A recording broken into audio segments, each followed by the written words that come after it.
আমি নিঝুম মজুমদার। আজকে 18ই August, England সময় 3টা 7 মিনিট আমি চ্যালেঞ্জ দিলাম এই পিনাকি ভট্টাচার্যকে, ওর যত বাপ আছে এই দুনিয়াতে, যত বই আছে এই দুনিয়াতে, যত গবেষক আছে এই দুনিয়াতে, সমস্ত বাপ, গবেষক, বই সব কিছু নিয়ে আমার সাথে ডিবেট করতে আসুক এবং আমরা স্থান নির্ধারণ করব। সারা পৃথিবী সেই ডিবেট দেখবে। যদি এক বাপের এক মায়ের ছেলে হয়ে থাকে তাহলে পিনাকি আমার এই চ্যালেঞ্জ গ্রহণ কর।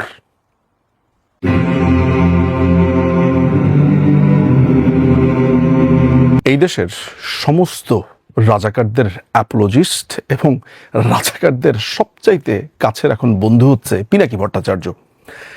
পিনাকি ভট্টাচার্য গতকালকে ফেসবুকে একটা পোস্ট লেখে এবং আমাদেরকে জানানোর চেষ্টা করে যে মুক্তিযুদ্ধে নাকি পাকিস্তানিরা বাংলাদেশের মাত্র 2000 মানুষকে মেরেছে, 2000 মানুষকে মাত্র হত্যা করেছে। এটা হচ্ছে পিনাকির দাবি এবং এই দাবি করতে গিয়ে সে কিছু নথিপত্র হাজির করছে, বলেছে এগুলো নাকি বঙ্গবন্ধুর সরকারই নাকি এগুলো পাবলিশ করে। আপনারা নিশ্চিতভাবে, আমি নিশ্চিত এটা শোনার পরে আপনাদেরও মেজাজ খারাপ হয়েছে, আপনারা নানান রকমের রিয়্যাক্ট করছেন, সেসব রিয়াকশনই আমি যাব না। আপনাদেরকে একটা তথ্য আমি দিতে চাই, সেটা হচ্ছে 2013 সালের 14ই সেপ্টেম্বরে রাত 8টা 58 মিনিটে পিনাকি ভট্টাচার্য একটা লেখা লেখেন সামহোয়ার ইন ব্লগে। এটি 2013-তে লেখে। সেইখানে সে লেখে মুক্তিযুদ্ধের শহীদ 3 লক্ষ নাকি 3 মিলিয়ন এরকম শীর্ষক একটা নিবন্ধ লেখে এবং সে সেখানে প্রমাণ করার চেষ্টা করে যে মুক্তিযুদ্ধের শহীদের সংখ্যা 30 লক্ষ এবং রাজাকাররা এই সংখ্যাকে কমিয়ে মুক্তিযুদ্ধের গুরুত্ব কমাতে চায়। আমি তার সেই লেখা থেকে একটু আপনাদেরকে পাঠ করে শোনাবো। পিনাকি সে 14ই সেপ্টেম্বর 2013-তে লিখেছে, জামাতের পক্ষ থেকে একটা বিতর্ক চালু করা হয়েছে মুক্তিযুদ্ধের শহীদের সংখ্যা নিয়ে। এর ফলে তাদের অপরাধ লঘু করে দেখানোর একটা প্রচেষ্টা মাত্র। আবার সংখ্যায় অল্প হলেও কেউ কেউ দুম করে মুক্তিযুদ্ধের শহীদের তালিকা চেয়ে বসেন। একটা গণযুদ্ধে শহীদের নামের তালিকা করা হয় কিনা সে বিষয়ে অসম্পূর্ণ ধারণা থাকার কারণে খুব সুকৌশলে তারাই তালিকা তত্ত্ব হাজির করেন। পৃথিবীতে যত যুদ্ধ হয়েছে সে যুদ্ধগুলোর কোনোটিতেই বেসামরিক মৃত্যুর কোনো নাম ধরে তালিকা নেই। এমন তালিকা এখনো করা হয় না, কারণ এটা করা সম্ভব না। যুদ্ধ একটা অস্বাভাবিক অবস্থা, এটা রোড ট্রাফিক অ্যাক্সিডেন্ট নয়। এ সময় শুধু তথ্য সংগ্রহের সমস্যা নয়, এই অস্বাভাবিক অবস্থায় আরও অনেক ঘটনা ঘটে। যেমন ব্যাপক সংখ্যক মানুষ দেশ ত্যাগ করে, তাদের মধ্যে অনেকেই ফেরে না, অনেকেই পরিবার থেকে বিচ্ছিন্ন হয়ে যান, পরিবার সমাজবিহীন ভবঘুরে মানুষরাও নিহত হন যাদের খোঁজ পাওয়া সম্ভব হয় না। এছাড়াও আছে যুদ্ধের কারণে পরোক্ষ মৃত্যু, যারা হত্যা করে তারাও অপরাধ ঢাকার জন্য মৃতদেহ লুকিয়ে ফেলে। এসব কারণেই যুদ্ধে নিহতের পরিসংখ্যান সবসময় একটা সংখ্যা, একটা নাম সহ পূর্ণাঙ্গ তালিকা নয়। এটাই পৃথিবীব্যাপী গৃহীত নিয়ম।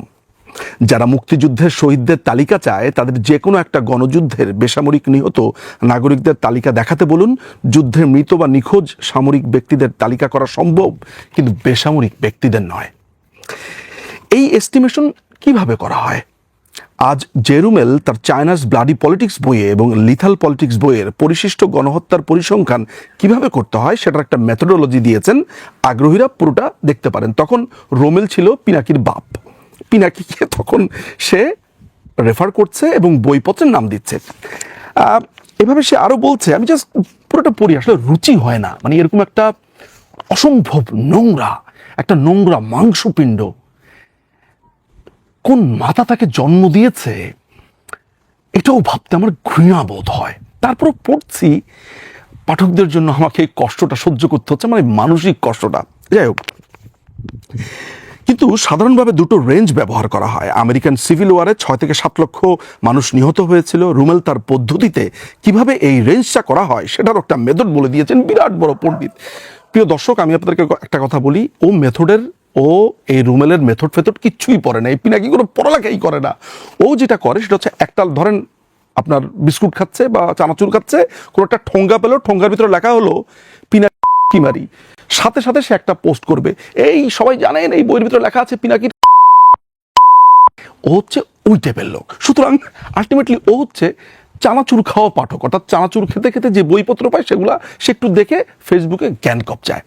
তো এইভাবে সে জ্ঞান কপচিয়েছে এবং সে এটাও বলেছে, বাংলাদেশে অনেকে বলার চেষ্টা করেন বাংলাদেশের মুক্তিযুদ্ধে 30 লক্ষ সংখ্যাটা আন্দাজে বলা হয়েছে। এই অভিযোগটা আসে মূলত জামাত ঘরানার মানুষের কাছ থেকে। মুক্তিযুদ্ধ সংক্রান্ত কোনো আলোচনায় তারা বৈধতা বের করতে পারে না, কোনো যুক্তিতে তারা কাউকে কনভিন্স করতে পারে না, তাই তারা মুক্তিযুদ্ধের প্রসঙ্গে মানুষকে কনফিউজ করে দিতে চায়। ও আজকে 13 বছর পর ও ঠিক একই কাজটা করছে ওই 13 বছর আগে সে যাদেরকে গালিগালাজ করছিল। 2 দিন পর এই খবর দৈনিক আজাদিতে ছাপা হয়। আচ্ছা, মুক্তিযুদ্ধের নিহতের সংখ্যা প্রথমে বিশ্ববাসী জানতে পারে প্রাভদায় 3রা জানুয়ারি 1972 প্রকাশিত রিপোর্ট থেকে। ও এতটুকুই জানে, আসলে এর বেশি কিছু জানে না। 2 দিন পর এই খবর দৈনিক আজাদিতে ছাপা হয়। শেখ মুজিব লন্ডনে এই সংখ্যাই উল্লেখ করেছিলেন, আর সেটাই হয়ে উঠেছে আমাদের মুক্তিযুদ্ধের আইকনিক ফিগার। শেখ মুজিব দেশে ফিরে দলের নেতাদের গণহত্যার তথ্য জমা দিতে বলেছিলেন। সেই তথ্য কোথায় জমা পড়েছিল বা আদৌ কোথাও জমা আছে কিনা সেটা আজ কারো জানা নেই। ভাগ্যের কি পরিহাস, ওর মতো একটা মূর্খ যে চানাচুর পড়তে পড়তে বই পড়ে বা চানাচুরের ঠোঙ্গা জ্ঞানী, এই চানাচুরের ঠোঙ্গা জ্ঞানীর জিনিস আমাকে পড়ে শোনাতে হচ্ছে আপনাদেরকে। মানে আমার লেভেল কোথায় নেমেছে দেখেন। তারপরে সে রুমেলের অনেক কিছু দিয়েছে, আসলে কিছুই জানে না। ওই রুমেল একটা বই, এটা দেওয়ার পরে ও কেমনে স্ট্যাটিস্টিক্স করেছে, কি করেছে, এগুলো কিচ্ছু বলা নাই। আসলে প্রিয় দর্শক, ও আসলে কিছুই জানে না। এই লেখার মধ্যে সে নানানভাবে জামাতকে গালিগালাজ করেছে, জামাত এই মিথ্যাচার ছড়িয়েছে, এই ধরনের অনেক কথা বলেছে। এই বইয়ের ভিতরে সে বলেছে, সেই বইয়ের হিসাবের 82 নং রোয়ের 11 নম্বর কলামে দেখুন 30 লক্ষ সংখ্যাটা জলজল করছে। অর্থাৎ যেই রোমেলকে তিনি তখন রেফারেন্স ধরেছিলেন, সেই রোমেল তার বইয়ের ভিতরে মুক্তিযুদ্ধে নিহতের সংখ্যা 30 লক্ষ বলেছে এবং এটাকেই সে রেফারেন্স হিসেবে ব্যবহার করেছে। আজকে সেই লেখার কথা ভুলে গিয়ে এত বছর পর সে বলছে 30 লক্ষ, 3 লক্ষ কোথাও না, সে নেমে এসেছে 2000-এ। এবং সে এখন কার কথা বা কোন চোথাকে সে এখন মানছে, সে কোথাকার কোন এক লোককে ধরে নিয়ে এসেছে, কোথাকার কোন এক রেফারেন্স সে ধরে নিয়ে এসেছে। ইন্টারেস্টিং ব্যাপার হচ্ছে, আপনাদেরকে আরেকটা তথ্য আমি দিতে চাই, সেটা হচ্ছে এটা হচ্ছে পূর্ব পাকিস্তানের সংকটের শ্বেতপত্র। এটা পাকিস্তান করেছে কি, যখন মুক্তিযুদ্ধ চলছিল তখন 5ই অগাস্ট 1971 সালে এই শ্বেতপত্র সে প্রকাশ করে। এটা হচ্ছে অরিজিনাল শ্বেতপত্রটা, একদম অরিজিনালটার কপি আমার কাছে আছে। ইন্টারেস্টিং ব্যাপার হচ্ছে, এই শ্বেতপত্রগুলো আমি ঘাটতে গিয়ে একদম শেষের দিকে অর্থাৎ পরিশিষ্টে দেখতে পেলাম মোটামুটি একটা হিসাব। আমি এখন আপনাদেরকে ক্যালকুলেটর ধরে কাউন্ট করে এক্স্যাক্টলি ফিগার বলতে পারতাম, কিন্তু তাদের দাবি অনুযায়ী অর্থাৎ 5ই অগাস্ট 1971 সালের দাবি অনুযায়ী বাংলাদেশিরা নাকি পাকিস্তানের এইখানকার হিসাব অনুযায়ী প্রায় আমার কাছে মনে হচ্ছে প্রায় 15,000-এর মতো মানুষ মেরে ফেলেছে। এটা পাকিস্তানের দাবি সেই 5ই অগাস্ট পর্যন্ত। বাংলাদেশিরা মরেছে 2,000 আর পাকিস্তানিরা 5ই অগাস্ট 1971 সাল পর্যন্ত মরেছে আপনার প্রায় 15,000। এটা হচ্ছে তখনকার শ্বেতপত্রের দাবি। আচ্ছা, এইবার পাকিস্তানের আরেকটা দাবি আমরা আসি, এটা হচ্ছে হামুদুর রহমান কমিশনের ফুল রিপোর্ট। মজার ব্যাপার হচ্ছে, এই রিপোর্টের 741 নম্বর পেজে আমি দেখতে পাচ্ছি যে পাকিস্তানিরা দাবি করছে যে তারা বাংলাদেশে 26,000 লোককে মেরে ফেলেছে। এটা হচ্ছে পাকিস্তানিদের দাবি 26,000। পিনাকি সেইটাও তার রেফারেন্স হিসেবে ধরে নাই, পিনাকি সেখানে 2,000-এ নেমে এসেছে। এই রাজাকার এখন বলে বেড়াচ্ছে যে গবেষকরা কি তাদের গবেষণা থেকে সরে আসে না, তারা কি তাদের গবেষণার চেঞ্জ করে না, তাদের চিন্তা চেঞ্জ করে না। আরে বেটা, নিউটন আপেল গাছের থেকে পড়েছে, সেটা সূত্রের এদিক সেদিক হতে পারে রে, কিন্তু নিউটন কখনো এই দাবি করবে না যে গাছ আপেল নিচে পড়লে আপেল উপরের দিকে যায়। তুই হচ্ছিস এমন এক গবেষক, যেই গবেষক এখন বলছে যে গবেষকরা রিফিউট করতে পারে আজকে থেকে ঠিক 10 বছর পরে। এই তুই বলবি আমি কি আমার গবেষণা এখন রিফিউট করতে পারবো না, আমার কি চিন্তায় চেঞ্জ হবে না? এইভাবেই কালে কালে এই বদমাসটার সমস্ত কিছু চলছে। আজকে সে ঘোষণা দিয়েছে যে সে চ্যালেঞ্জ দিয়েছে যে এই 30 লক্ষ নিয়ে সে ডিবেট করতে চায়, কোনো নাকি বাপের বেটা আছে কিনা এইটা বলে সে বিরাট বড় স্ট্যাটাস দিয়েছে।